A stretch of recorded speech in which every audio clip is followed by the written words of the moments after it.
What's going on, everybody? Feder here from 3D Print SOS. Welcome back to the channel. Today we're checking out a brand new printer from Voxelab, the Aries.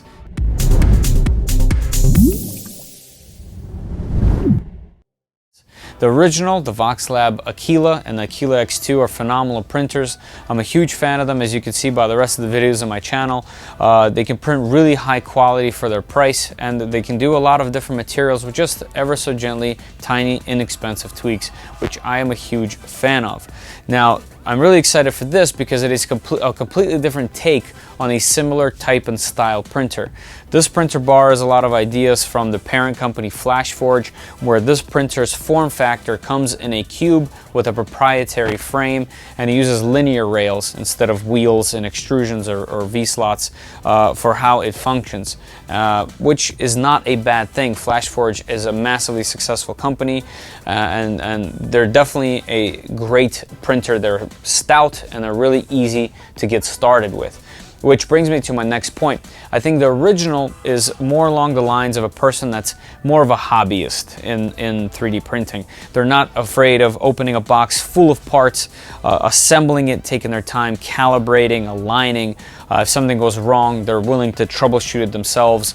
There's that type of person. Then there's a type of person that wants to open a box, put a printer up on their table, plug it in, and just print things. And I think this printer does that slightly better than the Aquila, and I think the price definitely reflects that. The fact that it's already pre-assembled, it uses a proprietary robust frame, it definitely shows. So right now at the time of filming, I think it's around $350, $330 or so on Amazon with a discount. I'm assuming that discounts because this is a brand new printer. It's an introductory price. I have seen the price at $399, which is what I'm going to assume this is going to sell at everywhere else. It's going to be a sub $400 printer. And I do think that it's worth that amount if it does everything that it sets out to do. So what I usually do is I don't give a review. I just give my opinions on what I'm seeing and my experience of taking it out of the box, assembling it, no assembly needed here, but setting it up and then printing whatever is on the SD card, in this case the USB. So let's go ahead and do that. I'm gonna put the box down, take everything out, I'll show you what it came with, what it looks like, and then we're gonna dive in, setting it up, seeing what the menus are like, and then printing whatever is on there, and I'll compare that experience and the outcome with the original machine, just to see how they compare and who they're for and how they do. All right, so let's get this thing out and up on a table. Hey, I just wanted to show you a quick unboxing experience. So far, everything coming out of the box has been really stout, including the printer itself. It has a really nice weight to it, and it's just very, very robust feeling. Just moving it from here to here, it just feels really nice.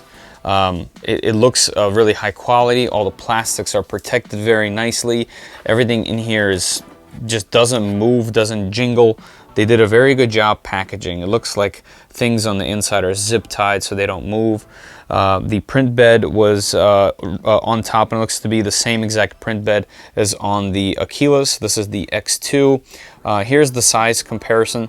It's actually as tall as the Aquila is without the spool holder. So it would definitely fit into one of these IKEA lack enclosures with a riser. So that's nice. But yeah, so far so good. Let me go ahead and take everything else out of here, clean it all up, and I'll see you here in a second.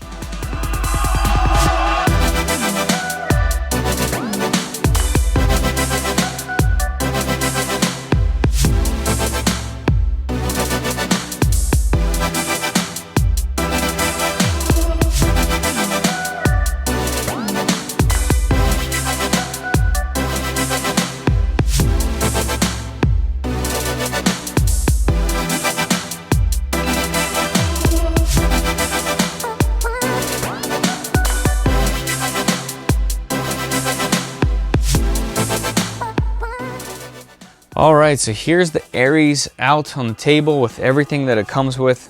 We still don't get any side cutters from Voxelab, but maybe one of these days. Everything else seems very, very nice. You got the basic tools. You have a little bit of filament to start off with. You have a nice spatula that I haven't seen with their other machines. You usually get a cheap one kind of like this.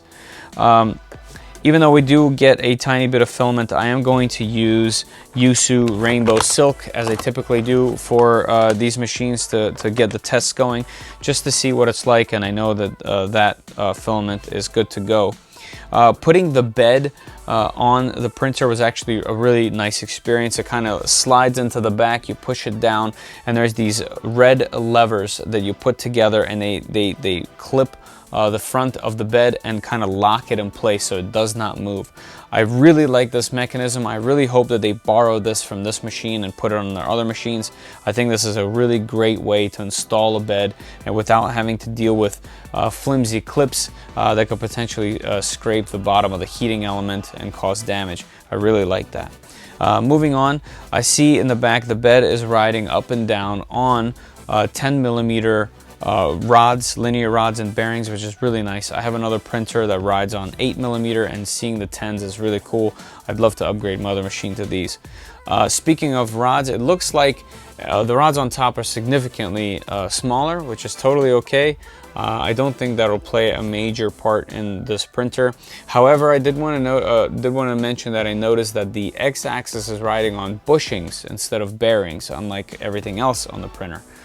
So that's an interesting choice by them. I don't know how that will impact the printer, if at all, but that's just something worth noting. The filament PTFE tube goes to the back. That's where the spool holder is, and in the back is where the extruder is. I'll go ahead and flip the printer around when I load in the filament to show you guys how that all is. It does not have an SD card. Instead, it uses a USB, which is actually really good. I definitely welcome that. The little tiny cards are such a hassle to deal with. You need adapters. Sometimes they even fall in between where the shroud is for the motherboard, and you have to take everything apart. That's happened on some of my other machines. So I definitely welcome the sight of a USB. Kind of reminds me of their machines like the Proxima, the resin machines that they make.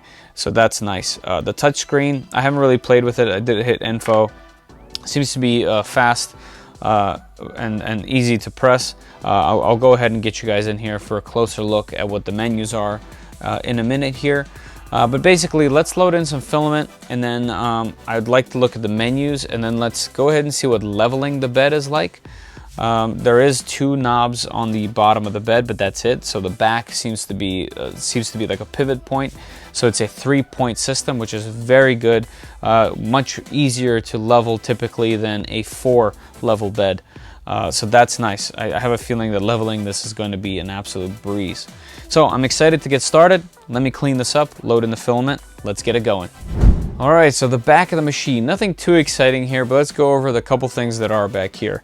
We got your plug and your switch on the bottom. I did notice they were very easy to reach when the machine is facing the other way. But the spool holder, the way it mounts is pretty simple. It just kind of hangs off the back here, and the material of it is very low friction. As you can see, the spool glides on it flawlessly, so that you don't need bearings on this. It works really, really well. The extruder itself is also a decent unit. It's not the standard, really cheap, probably gonna break style that I've seen before. It's definitely an upgraded unit. The gears even look like they're more precise than the typical brass gear that you might see on a cheap machine. It does look like a proprietary extruder, but nothing out of the ordinary. I did notice that the space between the gearing and where the PTFE tube is and where the filament goes is small, which means this might be able to print TPU and softer filaments. I'll have to check that later. But very easy to set up. Essentially, pull the lever, push in the filament upward until it goes to the hot end, and that's it. There's even instructions back here to make it even easier. All right, let's rotate the machine and take a look at the menus. All right, so here's front row seats to the menus. And just off screen here, I was able to turn Wi-Fi on just so that you don't have to watch me put in the password a whole bunch of times. But it was very easy to do, and I'll show you where. In settings, there's a Wi-Fi button. And you can see it scans. And as you can see, we're on Russian spy network. And we are on, and there's a big toggle switch, which is very nice. Everything seems to be working very fast. We're going to go ahead and test Wi-Fi later on, but just so you know, it's working here. It shows you a symbol. And while we're on the subject, it shows you the bed temperature and the hot end temperature, which is nice. It looks like filament detection is set to be off, and you can turn it on. I'm not sure if this machine actually has filament detection, so I'll just keep it off for now. That's how it was. The light switch actually toggles the light that is on the hot end itself. So we're going to go ahead and keep that on. It's a nice blue light. The upgrade button will go ahead and look for firmware. And when I turned on Wi-Fi, the machine told me that there was actually firmware available. So it downloads it over the air, which is such an amazing user-friendly feature. That in itself is worth keeping Wi-Fi on, even if you don't use this thing wirelessly. But I didn't do the firmware just for now, just for the sake of this video, and we'll go ahead and update it later. But the buzzer I also turned off because the buzzer was actually very loud when turning this machine on, and I definitely don't need that to be on. Factory reset, another welcome feature here. If you messed up some settings or went a little too far, you can always factory reset and try again. That's a nice feature. Let's go ahead and head back. All right, so in control we have preheat. It looks like here you can set your temperatures, and for example, let's hit start and preheat on the bed, and it'll go to 67. What do I click to change it? Cancel. Let's get it to 70. Looks like there's a little bit of a delay. Go ahead, okay. And it looks like it heats pretty fast. And the reason why I'm doing that is because I want to level the bed. So let's go ahead and keep that at 70. Let's go back in the menus. All right, so there is a load and unload feature for Filament. There is a simple move, a home, and a level. And let's see, I thought I hit this, let's see. Does it turn off?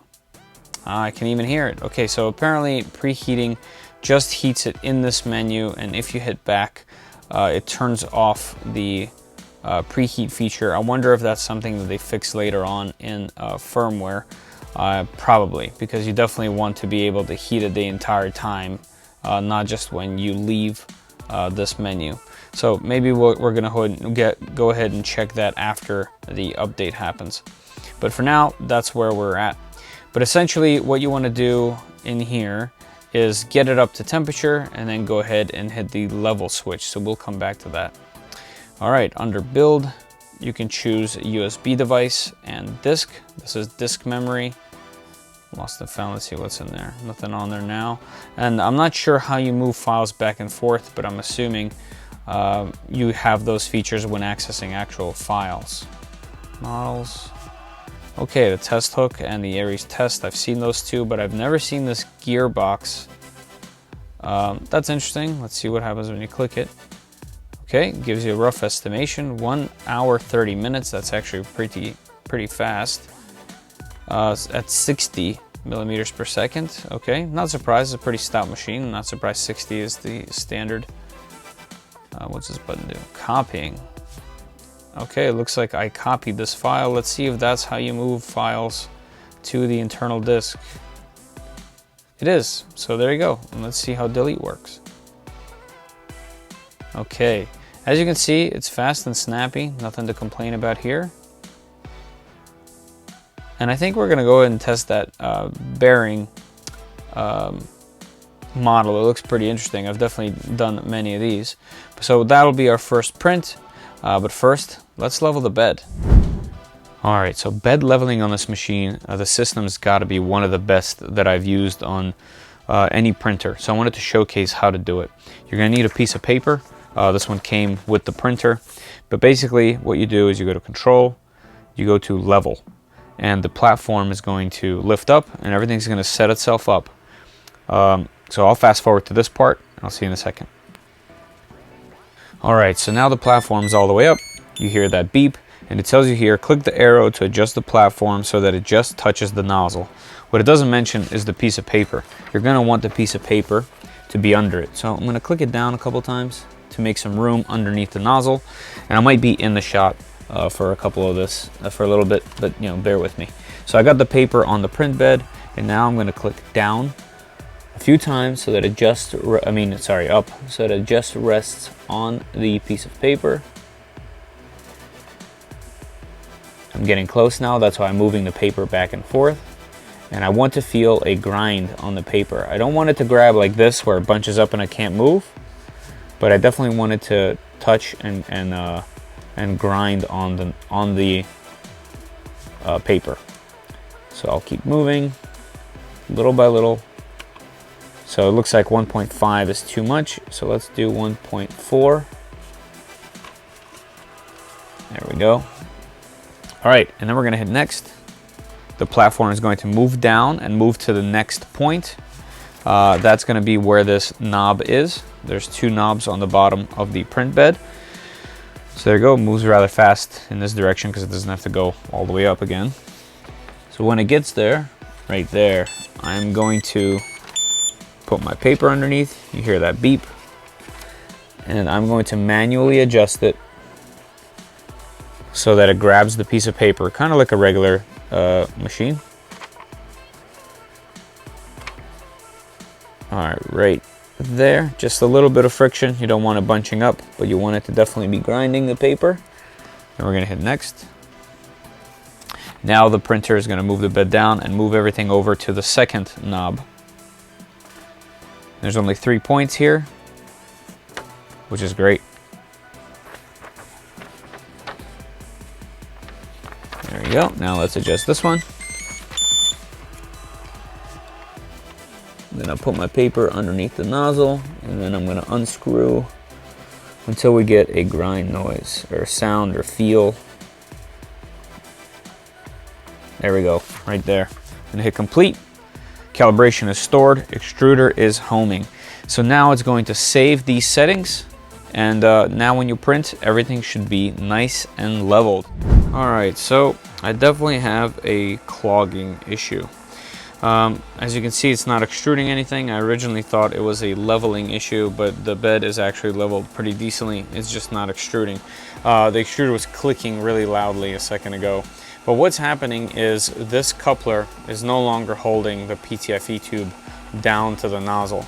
And I've actually taken it apart already just to try to find where the clog is happening, and it's definitely this tube. I reinstalled it the proper way. I even installed a little clip onto here to hold this.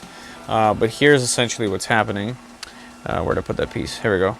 So this is how far the PTFE tube is lifting up away from the nozzle. And what happens is that whole area, that whole gap, fills with filament, and it produces a clog. And that's what's happening now. So I think my PTFE tube coupler on top is defective. Now, I don't have any stock ones like this. I'm pretty sure it's going to be a while to order the specific one. So I will fit this with a regular PTFE tube coupler because I have plenty of those. And we'll try this print again. Let's see what happens. All right, since I have this all apart, I figured I'd make this an educational moment. Here is the PTFE coupler that they use. It is a longer version of a PTFE coupler. Here is the standard version next to it. As you can see, this one's quite a bit taller. But essentially inside of here, there's these metal teeth that hold on to the PTFE tube. And when you press it, you can hear it. You can hear it kind of click those teeth back and forth to go between holding and not holding. And on this one, that doesn't exist. Nothing pulls up. And I'm pretty sure those teeth are kind of bent up. So just a defective PTFE coupler. That happens on a lot of machines. It happened on my Ender, it happened on my Aquila, and several others. These things notoriously fail. It is one of the first things I change on my printers. I changed entire extruders to printed versions because of these couplers failing.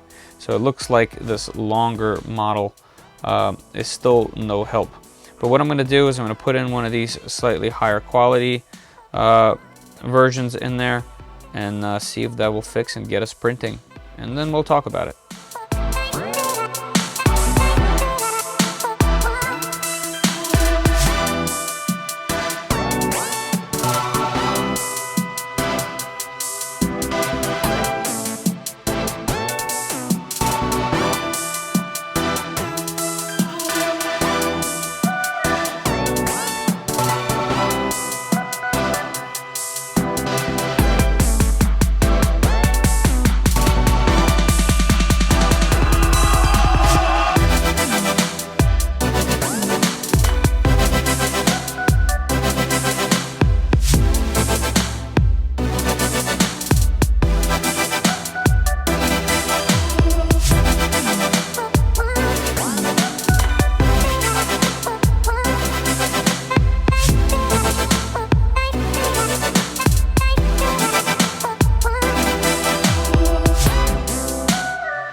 All right, guys, the Voxelab Aries. What can I say?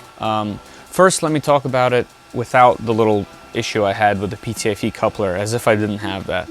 If I didn't have that, my experience was absolutely fantastic. All the way from taking it out of the box to putting it on here, the no assembly, how stout it is, how easy the bed is to install and to level. I feel like that part of the printer is the star. The bed leveling system and the installation should be borrowed from this machine and placed onto other machines that Voxelab creates from this point forward. It's so easy and so friendly to use. It takes minutes to do. There's absolutely no headaches involved, and it's been printing without leveling each and every time I've tried so far over the past few days. So definitely a huge benefit. And then there's little things that are great. The touchscreen and the interface is really simple, really clean, as all of their software has been. But this one gives you a little preview of the model beforehand. It allows you to save files to the machine itself, which is a huge benefit as well. It gives you that management. You can go through the folders much easier than the knob. Definitely a really great interface here. So far, aesthetically, the stoutness, the box, the build, the interface, the leveling, everything is really good. I mean, you see the print examples that are on the SD card. The prints have come out absolutely flawlessly. There's zero things to complain about. The only thing I don't know about yet is longevity. How long is it going to continue this for? What are the issues I'm going to run into possibly? I don't know, but that's something I'm going to test. I'm going to put this thing through its paces for sure. And actually, speaking of that, I want to ask you guys, what do you want to see next? I have a poll running right now in my community tab. Check that out and let me know if you want me to do a deep dive. Do you want to see the components of this? Do you want me to take it apart, show you certain sections of the thing? What's powering this? Or would you like me to make a Cura profile so we can slice our own files and see what it's really capable of printing? Let me know down below or in the community tab in that poll, just so I know in which direction to go with this machine, because I know a lot of you are really interested in it. So speaking on price, even at $399, I would currently think that that's an absolutely fair price for it. But at $330, which it currently is on Amazon and on their website, I would highly recommend this machine. Obviously, it is definitely more than other machines that are capable of printing like this, even their own Voxelab Aquila. But the fact that you don't have to assemble it, the fact that updates are going to be coming from Wi-Fi, you don't have to worry about firmware. It's going to get better with time in terms of settings and how they're handling this firmware. This is definitely a stronger machine. Now, with that said, if you're a tinkering type and you want to modify things, the Voxelab Aquila is going to be the printer for you. It is capable of printing exactly the same way, except it is definitely more open to modifications, working on it yourself, making things better. It's definitely more interesting of a machine and more budget friendly if you're that type of person that wants to mess with things. So now let's talk about the problem I had. My PTFE coupler definitely failed. What was happening was the PTFE tube that goes all the way down to the nozzle was creeping up because this thing wasn't holding it anymore, and I was getting clogs between the nozzle and the PTFE tube.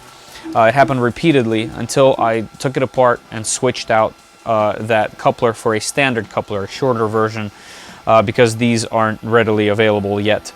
And it instantly started printing perfectly fine. I was able to get it going right away.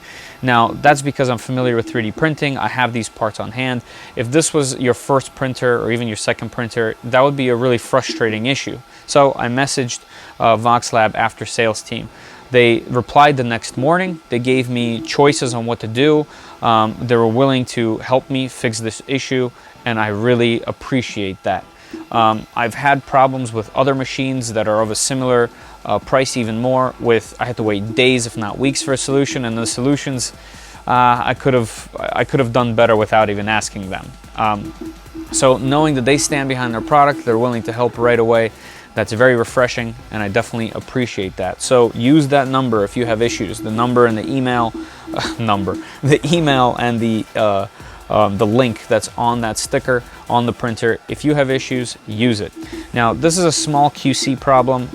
Me personally, I can see right past this because this type of thing is going to happen on budget machines. I'm surrounded by budget machines. That's what I like to work with because I'm a tinkerer. I like these type of things. And I've dealt with significantly worse out of the box. So, you know, and also worth mentioning that they said to me that they haven't had this issue yet, which is nice to know. That means not everyone's going to be running into snags like this. I'm assuming most people are going to get this thing out of the box, level it, and it's going to print. I just don't want you to be discouraged because this is just a small speed bump if you ask me. Now, obviously, in terms of QC and these type of issues popping up all over the place online, it is a problem. But it is a problem across the board for budget printers. All these companies are trying to cut costs so they can give you this printer for such an inexpensive price. You got to keep in mind that the final product that's coming out of these machines is similar to machines that are 4, 5, 10 times the cost value of it. So how long is it going to produce these results? I don't know. That's something I'm going to be testing on this machine. I'm definitely going to put it through its paces. You know, like I mentioned earlier, this isn't a full review. This is just my opinions based on having this thing for a few days, seeing how it prints, running into issues and fixing them. It was really easy to work on, by the way. One of the benefits of the system that they've made here is it has a little sister board on the hot end, so all the wiring is right there. It's local. You don't have to run long wiring or unplug things, so on and so forth. It was really easy to work on. So far, definitely keep your eyes on this machine. I think the price right now at $330 is absolutely fair. If this ever goes lower than that, if this was a $299, a $300 machine, I would be buying several of these things myself. So yeah, I think at $330, it is an incredible deal. And be on the lookout on this channel for more from me about this printer. I'm definitely interested in this machine. Good job, Voxelab, on another success, if you ask me. So let's see how it does long term. All right, guys, I'm excited to hear your thoughts. Throw me a thumbs up if you like this video. If you know somebody who's interested in this machine, send them a link to this video. Let's start a conversation in the comments. Okay, I think that's all for me for now. I'm gonna keep printing. See you guys.